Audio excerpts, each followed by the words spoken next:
Assalamualaikum warahmatullahi wabarakatuh. Bertemu lagi dengan saya Rahma Fadilah Histia dengan NIM 2401061. Nah, teman-teman, di video kali ini kita akan membahas bagaimana perhitungan plat lantai dengan metode amplop. Nah, sebelum kita masuk ke metode amplop, kita akan mengenal dulu nih apa itu plat lantai. Siapa tahu teman-teman lupa. Jadi, pengertian plat itu adalah plat beton bertulang, yaitu struktur tipis yang dibuat dari beton bertulang dengan bidang yang arahnya horizontal. Dan beban yang bekerja itu tegak lurus pada struktur tersebut. Jadi ini kita ambil contoh, ini plat lantai. Nah, lalu plat lantai itu nanti akan dihubungkan, meneruskannya itu ke beton dan juga ke kolom. Nah, lalu si plat lantai ini menahan bebannya itu secara tegak lurus dari platnya, ya karena kan dia tuh menjadi pemisah ruang bawah dan ruang atas. Lalu dia juga sebagai tempat berpijak penghuni di lantai atas. Jadi ya otomatis dia diinjak-injak seperti itu kan, namanya juga plat, namanya juga lantai seperti itu ya teman-teman. Nah, plat beton ini sangat kaku dan arahnya horizontal, sehingga pada bangunan gedung plat ini berfungsi sebagai diafragma atau unsur pengaku horizontal yang sangat bermanfaat untuk mendukung ketegaran balok portal. Nah, kan ini tuh tadi sudah aku bilang kalau misalnya itu sangat bermanfaat untuk mendukung ketegaran balok portal. Nah, jadi ini juga kita penaruhan peletakan besi pada plat lantai juga itu tuh berdasarkan momen. Nah, terus nggak semena-mena gitu menaruhnya. Jadi itu tuh kan nanti tuh besi tumpuan dan ada besi lapangan. Nah, untuk besi tumpuan itu untuk menahan lanjutan seperti itu. Nah, si plat-plat ini juga ada beberapa jenis peletakannya pada balok. Ada 3 nih. Yang pertama ada terletak bebas, lalu terjepit elastis, dan yang terakhir terjepit penuh. Nah, ada juga kita pada perhitungan metode amplop ini bakal menemukan rumus-rumus yang mana ini tuh rumusnya mengacu pada SNI T15 1991-03, ketentuan perencanaan plat. Nah, itu tuh nanti akan ada D atau jarak efektif, lalu ada juga F aksen C, lalu ada FY, terus nanti kita akan menghitung MU atau momen nuntun, momen ultimate. Terus nanti kita akan menghitung WU juga. WU itu berat efektif pada struktur. Nah, kita akan memulai pada perhitungan plat. Nah, itu tuh untuk yang pertama kita harus mengelompokkan plat berdasarkan kasus-kasus. Jadi nanti dari kan ada kasus-kasusnya tuh. Nanti kita ada tabel kasus-kasusnya. Nah, teman-teman, sekarang kita udah buka file ini, file yang kemarin yang gedung FPTIC itu yang aku ekspor dari dari SketchUp ke etab. Masih ingat belum? Kalau udah lupa, tonton aja video yang sebelumnya. Nah, sekarang kita akan masuk ke tahap 1 dan untuk perhitungan metode amplop. Nah, yang pertama itu tadi pengelompokan plat berdasarkan kasus. Nah, yang pertama ini kita lihat, kita ini namain dulu dari yang pertama itu A1. Nah, terus kita lihat nih A1 ini kasusnya seperti apa. Apakah dia terjepit dengan 2 plat semua atau ada yang bebas nih. Nah, ternyata di A1 ini ada yang bebas itu. Jadi yang ini dia terjepit 2 plat, 2 arah plat, dan yang sisi kiri dan atasnya itu dia termasuknya ini plat bebas itu, karena dia tidak terjepit dari 2 plat seperti itu, teman-teman. Nah, sekarang kita lihat nih di tabel kasus. Untuk A1 itu yang terjepitnya hanya 2 sisi, bawah dan samping, itu kasus berapa? Nah, dilihat kita menemukan ini kasus 3 masuknya, teman-teman. Seperti itu. Nah, lanjut. Kita lihat kenapa di sini A2 seperti itu, karena bisa kita lihat kasusnya pun beda, karena ini yang bebasnya itu hanya 1, yaitu sisi atas. Jadi kita lihat mana yang bebasnya hanya 1, yaitu sisi atas atau sisi bawah aja, itu sama aja ya teman-teman. Nah, ternyata itu tuh kasus 6A ya. Ya betul, ini itu kasus 6A teman-teman, yang atasnya aja. Nah, lalu di sini kita menemukan ada, nah ini kasus A3. Kenapa tuh jadi ada A3 muncul? Karena padahal kan dia sama kasusnya sama aja gitu, kasus 6A. Nih kasus ini 6A. Tapi kok ada A2 sama A3? Ya karena ukurannya juga berbeda, teman-teman, seperti itu. Ini bisa kita lihat ukurannya juga tadi tuh, yang untuk A2 itu ukurannya 3,6 kali 200 cm. Nah, lalu untuk A3 itu tuh 240 cm kali 200 cm, begitu teman-teman. Nah, lalu lanjut ke bawahnya juga ya, sama aja seperti itu. Nah, sekarang kita akan menjelaskan si kasus-kasus ini ya, teman-teman. Jadi kita lihat tadi kan kita udah menganalisis kasus-kasus itu. Nah, di sini tuh ada sekitar 9 kasus, 1 2 3 4 5 6 7 8 9. Ya betul sekali, ada 9 kasus. Akan aku jelaskan satu persatu kasusnya per jenisnya. Nah, di jenis kasus pertama itu yang mana bebas semuanya teman-teman. Nah terus bisa kita lihat kalau F nya itu ini tuh momennya. Nah ada momen yang dia tuh nggak ada, ini tuh momen yang tak terduganya ya teman-teman, seperti itu. Nah di sini kita dapat lihat juga untuk kasus 2-nya ini tuh ada yang semuanya tuh terjepit oleh 2 plat. Nah itu ini full semua. Lalu untuk kasus 3 ini yang tadi yang hanya sisi atas ataupun sisi bawah sisi kirinya yang kosong. Nah ini tuh sama aja ya, antara misalnya bisa kita lihat ini atasnya kosong, bawah sebelah sininya kosong, sebelah sininya baru yang terjepit 2. Nah itu tuh sama aja seperti gambaran yang sekarang sedang kita lihat. Kan kalau tadi kasus yang aku itu kasus A1-nya itu posisi yang bebasnya yang samping kiri sama atas. Nah sedangkan di contoh tabel ini yang bebasnya samping kanan dan bawah, seperti itu. Lalu ini ada kasus 4A. Nah lalu ada kasus 4A. 4A ini dia sisi samping kanan dan samping kirinya itu yang terjepit, sedangkan atas bawahnya ini bebas. Lalu untuk di 4B ini tuh atas bawahnya terjepit, kanan kirinya bebas, seperti itu teman-teman. Nah di kasus 5A dan 5B ini berbanding kebalik. Ini kalau misalnya yang bebasnya yang terisinya itu hanya satu sisi di kanan ataupun kiri. Nah itu 5A. Untuk 5B itu hanya satu sisi yang terisi, yang terjepitnya itu hanya bawah atau atas. Jadi kalau misalnya atas aja juga berarti masuknya ke 5B ya teman-teman. Lalu ada 6A dan 6B. 6A itu yang semua sisinya, 3 sisinya itu terisi dan hanya satu sisi atas saja yang terbuka, yang bebas, seperti itu. Jadi kalau misalnya bawah doang yang bebas, sisanya terisi, itu masuknya kemana teman-teman? 6A, betul. Nah sekarang masuk ke 6B. 6B itu posisinya seperti huruf C. Jadi yang kosongnya itu hanya di sisi samping kanan ataupun sisi kiri, sisanya itu semua terisi. Jadi kalau seperti ini atau seperti ini, intinya jadi kayak huruf C ya teman-teman, seperti itu. Nah kita akan masuk ke perhitungan Excel-nya. Nah, teman-teman, jadi kita sudah masuk ke Excel perhitungannya. Di sini yang pertama kita memerlukan data-datanya terlebih dahulu. Ini untuk kita tahap kedua masuk untuk merencanakan F aksen C dan FY-nya, teman-teman. Nah, yang dimana F aksen C dan FY-nya ini kita dapat dari buku CUL ini, itu dasar-dasar perencanaan beton bertulang berdasarkan SNI T15 1991. Ini 03. Ini harusnya betul.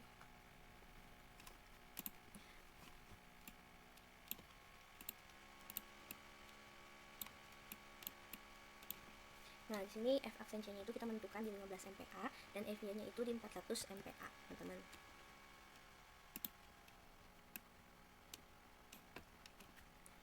Lalu untuk selimut betonnya itu kita 20 MPa ini tuh. Nah, selimut beton ini didapatkan dari kita menentukannya itu sama ada tabelnya juga di buku CUL itu, karena kita menentukan besi ulirnya itu di 8 mm atau 0,8 cm. Jadi kita ini tuh adalah faktor reduksinya, teman-teman. Faktor reduksinya itu kita di 0,8. Berarti otomatis kurang dari 36 dan lebih kecil itu ambilnya di yang 20. Kan kita ambil dari lantai dinding. Nah, jadi kita ambil selimut betonnya itu di 20 mm dan lebar platnya itu otomatis 1 meter 1 kali 1. Itu sama aja seperti kayak beton juga kan kita ngambilnya 1 kali 1, jadi kayak 1 kali 1 meter beton tuh kuat untuk menahan berapa. Nah, yang seperti itu teman-teman contohnya. Lalu kita masuk ke beban ya sekarang. Nah, ini tuh ada beban mati, perhitungannya itu ini tuh beban self itu beban matinya sendiri dengan tebalnya itu 0,125 yang didapat dari SNI juga. Nah, ini berat jenisnya ini tuh mengacu pada SNI 1727 tahun 2013 ya, teman-teman, seperti itu.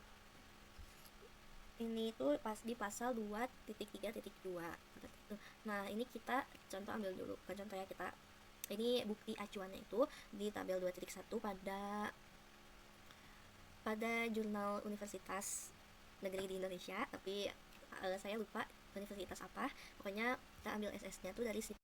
Karena di jurnal, di artikel yang aku baca juga, dia tuh sedang membahas tentang perencanaan plat pada suatu gedung puskesmas di wilayah Jawa. Jadi ini tuh kita lihat ini tuh berat jenis bahan bangunan untuk beban mati atau beban safety. Nah, kita lihat ini tuh pasir atau kering udara dengan berat jenisnya itu 1600 kg per meter kubik. Lalu kita ambil juga yang beton, ini tuh yang beton bertulang yang ambilnya itu 24 kg per meter kubik. Lalu ada beton bertulang 24.000 kg per meter kubik. Nah, ini kita ambil kesiniin ya di kita simpulkan gitu ini. Lalu untuk yang beban hidupnya ini, nah ini tuh adalah muatan hidup lantai bangunan. Karena kita gedung C FPTI itu untuk ruang kuliah, jadi kita ambil ini yang 3 ya, lantai sekolah, ruang kuliah, kantor, toko untuk satuannya itu, dan berat. Nah beratnya itu kita ambil di 250 kg per meter. Nah kita ubah ke kilonewton, yang mana jadi 2,5 kilonewton per meter persegi. Nah sumber-sumber dari si artikel itu mereka mengambil tabelnya dari Peraturan Pembebanan Indonesia untuk gedung atau PPIUG di tahun 1983. Nah kita jelaskan ini yang pertama, tadi kan kita udah melihat berat pasirnya itu di 16 tuh, berat jenisnya 16, ini tuh tebalnya kita ambil sesuai dengan SNI ya teman-teman. Lalu ini untuk berat spesi, ada berat keramiknya juga. Nah ini tuh dikaliin ya, untuk bisa kita lihat D5 kali F5 ya, seperti itu hasilnya 3. Lalu di sini di dead load ini kita tambahkan semuanya teman-teman, tuh kita tambahkan dengan hasil 4,49. Lalu kita sekarang menghitung ke life load atau beban hidupnya. Nah beban hidup itu yang tadi langsung kita tulis yang 2,5 kN, karena kan beban hidup tuh ya emang udah kita ambil langsung dari yang ada di PPIUG itu. Nah lalu kita mau menghitung WU atau weight ultimate atau persatuannya beban struktural, beban struktural. Nah ini tuh 1,2 itu kita, karena kan sudah dijelaskan juga ya sama Bapak dosen kita, kalau misalnya untuk dead load itu atau beban mati dikalinya 2%, dan untuk life load atau beban hidup itu dikalinya 6%. Nah untuk perhitungannya itu kita bisa tulis juga seperti ini, 1,2 dan 1,6. Sekarang kita lihat 1,2 dikali dengan dead load 4,49, lalu ditambah 1,6 dan dikali 2,5 dengan hasilnya itu menjadi 9,388. Nah lanjut ke, kita akan menghitung kombinasi ban, kita akan menghitung tulangannya akan rencana desain platnya dulu sesuai amplop ya. Nah di sini kita akan mengumpulkan data-data platnya. Kita ambil dulu dari plat 1 tadi kan, plat A1 yang mana kasusnya itu kasus 3 ya teman-teman, jangan lupa. Nah di sini kita dapatkan LXLY nya itu dari mana ya, dari horizontal dan lebarnya. Nah teman-teman jangan lupa juga untuk teori amplop ini jangan lupa diputar ya si amplopnya. Jadi meskipun dia ukurannya, kita lihat contoh ya. Nah meskipun contoh dia seperti ini posisi, nah kita lihat yang di C3 ini kan ukurannya dia berdiri ya. Nah kita tidurkan dulu seperti ini, kita ambil contoh ke pinggirin ya.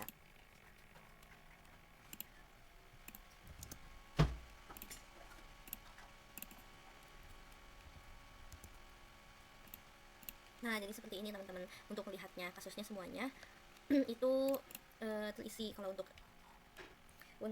itu di C3. Tapi kalau misalnya mana ya, pokoknya teman-teman jangan lupa untuk menentukan kasus itu harus diputar dulu si amplopnya, si platnya, jangan sampai posisinya masih seperti ini dan yang bolongnya tuh sebelah sini, sisi yang bolong, yang bebasnya tuh sisi sebelah sini. Nah ini kan kalau kita lihat dari sekarang ini tuh sisi kiri atau kanan, sedangkan itu harusnya sisi atas. Jadi jangan sampai itu nanti jadi salah kasus seperti itu, salah juga ngaruh ke perhitungannya gitu. Oke, next, kita tadi sedang menjelaskan di LYLX nya. Jadi tadi LX kita didapatkan 2000 mm atau 2 meter. Lalu untuk LY nya itu di 3600 mm atau 3,6 meter. Nah perlu teman-teman ketahui juga di amplop ini kan yang kita tahu tuh di matematika X itu yang horizontal sedangkan Y itu yang vertikal. Tapi untuk di amplop ini X itu yang tegak lurus dan Y itu yang melintang atau memanjang seperti itu. Karena jadi kita ibaratnya itu diambilnya nanti secara mengetahui momen ya teman-teman, saat kita mengetahui momen itu mana ya contohnya, untuk mengetahui seperti MLY nih yang ini. Nah ini MLY, MLX, MTX, MTY. Nah untuk mengetahui itu teman-teman kenapa harus kita putar-putar gitu. Nah terus di sini faktor reduksinya itu nah untuk faktor reduksi ini kita dapatkan dari tabel di buku cur juga. Nah lalu untuk LYLX ini adalah itu beta ya teman-teman, itu LY dibagi LX ini kita dapatkan betanya itu 1,8. Lalu untuk tebal plat minimal atau Hamin ini kita dapatkan dari yang ini ya teman-teman, tabel ini tuh dari buku cur juga, tabel 8.3.1.1. Nah kita kan pakai tanpa drop panel, lalu kita lihat dari yang panel eksterior dengan balok tepi. Nah ini kan kita MPA nya tuh di 400 ya. Nah kita nggak bisa ambilnya ke yang 280, tapi kita ambil terdekatnya ke 420. Jadi untuk kita ambilnya di yang 33 hamilnya tuh. Tuh bisa kita lihat di sini tuh kenapa LX dibagi 33, karena ya itu tadi yang aku jelasin dengan di tabel 8.3.11 ini. Nah, di sini kita ambil tebal platnya kenapa 125? Karena kita ini lihat lagi di sesuai dengan batasan lanjutan yang dihitung dari 8.3.2 itu yang kita plat tanpa drop panel sesuai dengan perhitungan di 8.2.4 itu tuh dapat di 125 mm seperti itu teman-teman. Lalu kita lanjut ke lebar platnya itu sesuaiin sama yang tadi yang kita ambil 1 meter tuh. Lalu untuk ini tuh romin dan romexnya itu kita itu dari ini teman-teman. Nah, ini kan kita yang FY nya tuh 400, jadi kita ambilnya untuk plat tuh 0,0018. Nah, sedangkan untuk F aksen C nya itu kan kita di 15 MPa, jadi kita untuk 400 itu di 0,0122 tuh udah kita tulis. Lalu ini untuk diameter tulangan arah X dan arah Y nya ini kita menentukan sendiri gitu, kita mengambil di 8 mm untuk diameter tulangannya. Nah, lalu untuk tinggi efektif arah atau DX nya itu didapat dari perkalian antara H ini dikurangi. Nah, ini tuh perhitungannya adalah tebal plat itu dikurangi di data D6 itu ada selimut beton, lalu dikurangi lagi diameter dibagi 2 seperti itu untuk yang arah X. Lalu untuk yang tinggi efektif atau DY nya itu sama aja teman-teman, cuman ini tuh dibaginya yang arah Y dibagi 2 seperti itu. Nah, ini selimut beton kita 20 mm. Nah, sekarang momennya ini ada kasus 3. Ini kan tadi kita sudah melihat di sini amplop. Untuk kita jenis kasusnya itu yang kasus 3. Kita lihat nih LYLX-nya tuh kita di 1,8 ya tadi. Ya, LYLX-nya kan 1,8. Jadi kita lihat di sini 67 20 113 itu MLX-nya 67, MLY-nya 20, MTX-nya 113, MTY-nya 77 itu. Nah, ini kita salin aja ya yang ditulis. Kita copy lalu kita pindahkan ke sini teman-teman. Nah, nanti itu langsung berubah. Ini terhitung juga untuk momen ultimate-nya, udah ada rumusnya itu yang ini teman-teman. Nah, koefisien 0,01 dikali WU dikali LX pangkat 2 kali X seperti itu. Nah, dapatkan hasilnya ini. Lalu MN ini MU dibagi selimut beton teman-teman. Nah, sekarang kita mau tadi kan kita bisa hitung momennya, sekarang kita hitung tulangannya teman-teman. Nah, tulangannya itu adalah ini rho-nya ini kita dapatkan dari SNI juga ya teman-teman. Lalu di sini ada rho perlu, itu rumusnya jika rho-nya ini